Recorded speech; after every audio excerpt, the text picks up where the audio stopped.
me show you something. These are my journals. You've probably heard about the benefits of journaling, how it's good for your mental health, your memory, your writing skills. Girls only want boyfriends who have great skills. So you buy a journal, you write in it 3 times, and then you never write in it again. Then 3 months later, you read another article about how great journaling is. You buy another journal, you write in it 3 times, you never write in it again. Sound familiar? Let's change that. I am here to give you my tips on how to write consistently in a journal. And how do I know? Well, I'm so glad you asked, because I've been journaling since 1997. So I know a thing or two about staying consistent with journaling, and I'm going to share my tips with you today.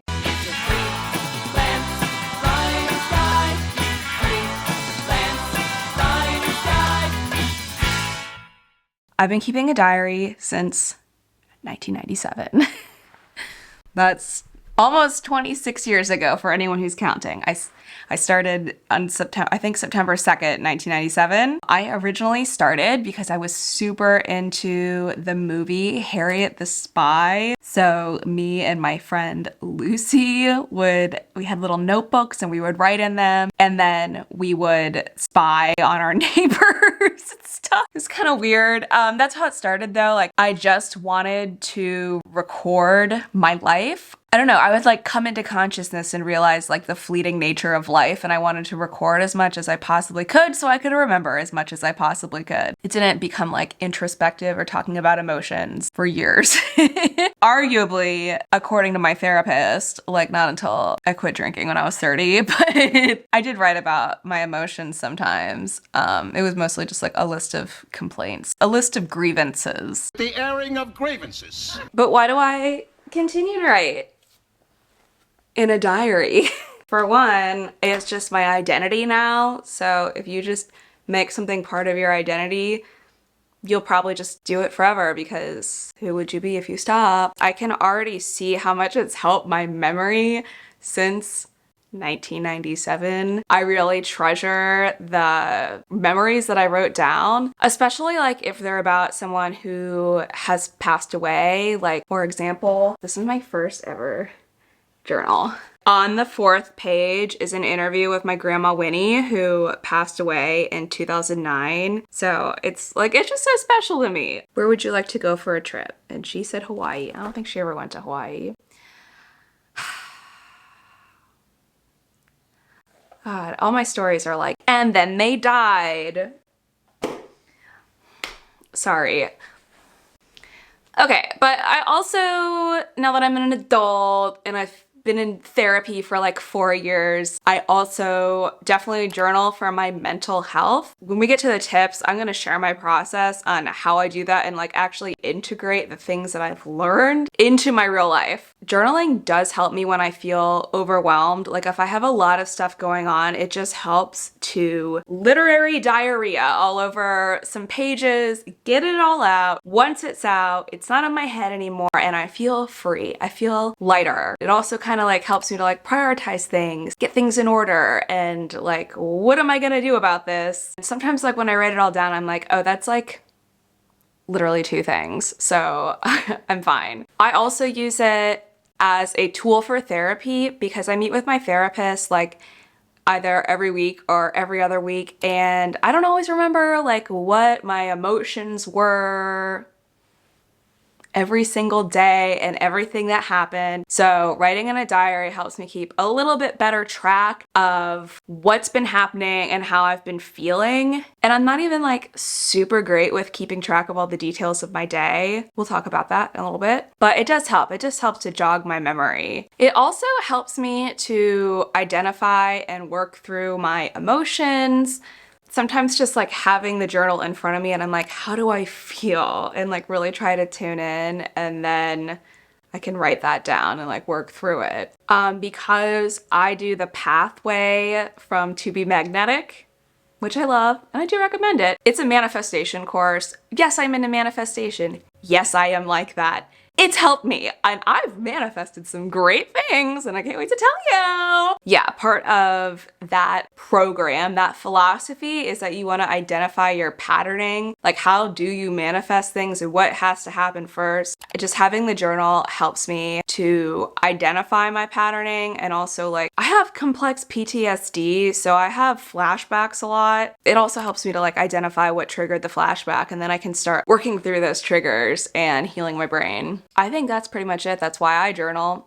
I don't even know what I think if I don't write it down. Like, I think this is because I have been journaling for such a long time. I cannot process in my head. I have to process on paper or talking to people or just talking to the camera on YouTube. Is it any shock? I got my hair cut. I think it looks really good. Oh. Oh, this is on?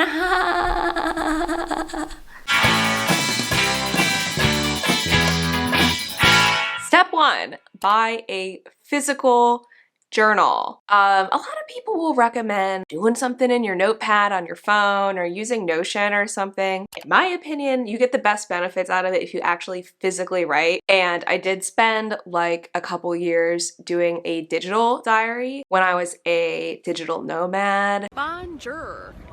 Because I didn't want to have to like carry a bunch of notebooks around and like ship them home and stuff. Did not like it as much. I think that there is something to be said about the analog process of physically writing in your diary. You also need a physical diary for my next tip. But before we get into that, let's talk about what to look for. I recommend a hardcover diary. At least get like a composition book like this, because they have a hard cover. So you can just like sit on the couch and have it on your lap. You know, it'll be easy to write on, or if you're gonna hide in a bush inspiring your neighbors, then you want a hardcover. You also want something that from a tactile standpoint feels good. So like a high quality paper. Also get some good pens while you're at it. And I will put links below on things that I recommend, because I do kind of like stationery, but I'm not like, I don't really know that much about it.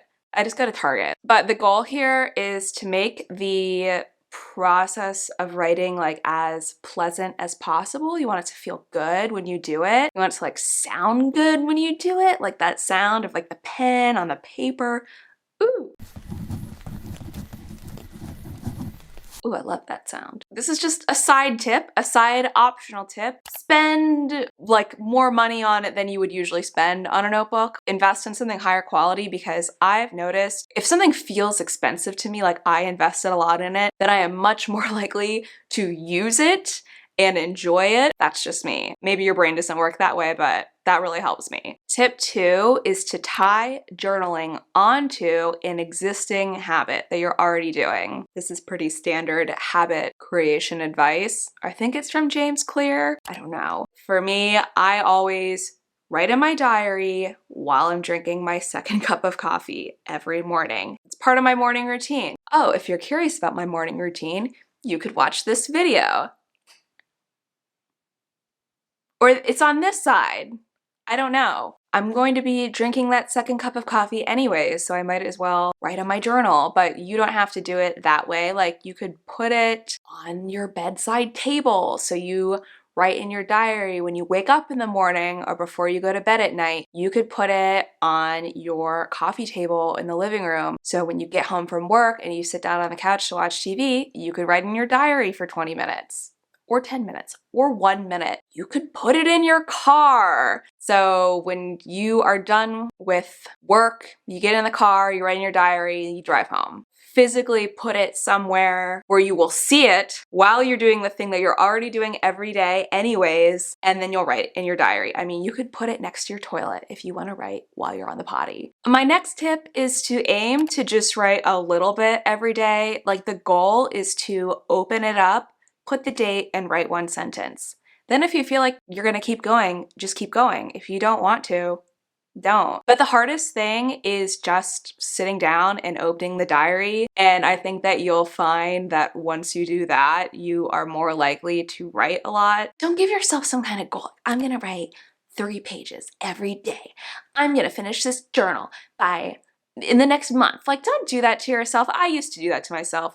Oh boy, did I used to do that to myself. It's so funny. I would do that when I was like 10 and I took it very seriously. And I was like, I'm going to do a 3-hour shift after school where I just write. It probably made me a better writer. I mean, that's probably why I'm literally a professional writer today, is because I would force myself to write when I was a kid, but I was also crazy. So take that with a grain of salt. You don't have to write that much. Just try to write a little bit every day. I feel that when making a goal, it's better to focus on like the action that you're going to do versus the outcome, because you can't really control the outcome. So just focus on the thing you can control, which is you doing an action. The next tip, what to write. You can write about whatever you want. Seriously. Anything, whatever comes to mind. Stuff you text your best friend. You could recap your day or the day before. When I sit down in the morning, I always recap the day before. I talk about what I'm gonna do next. I talk about how I feel, but you could write about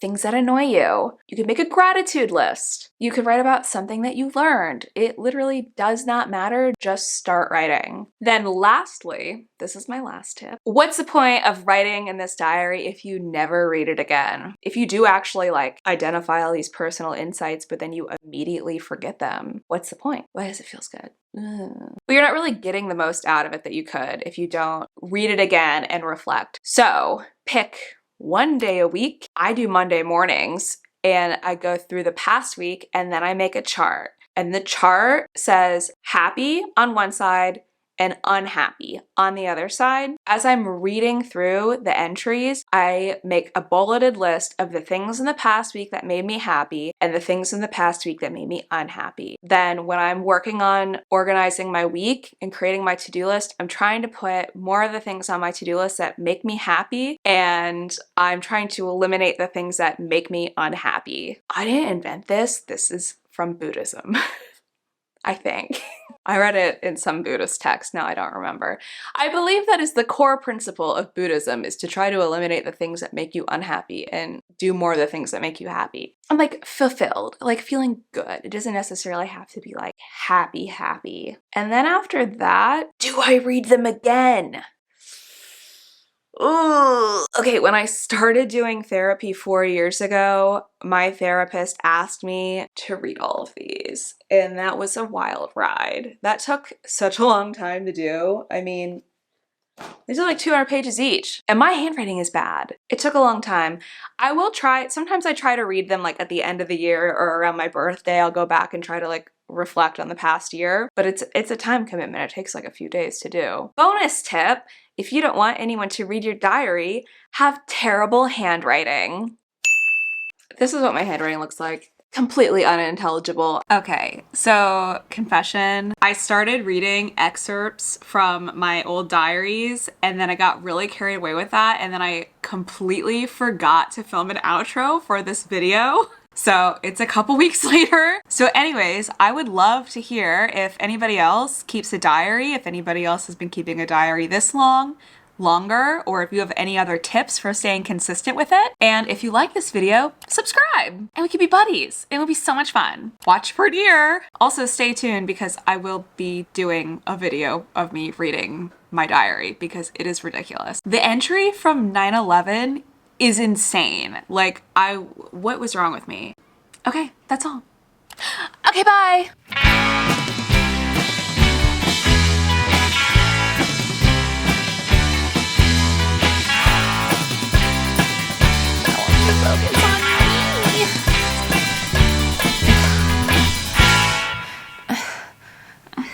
You don't want to be my friend today. Or maybe this is because I dropped my camera.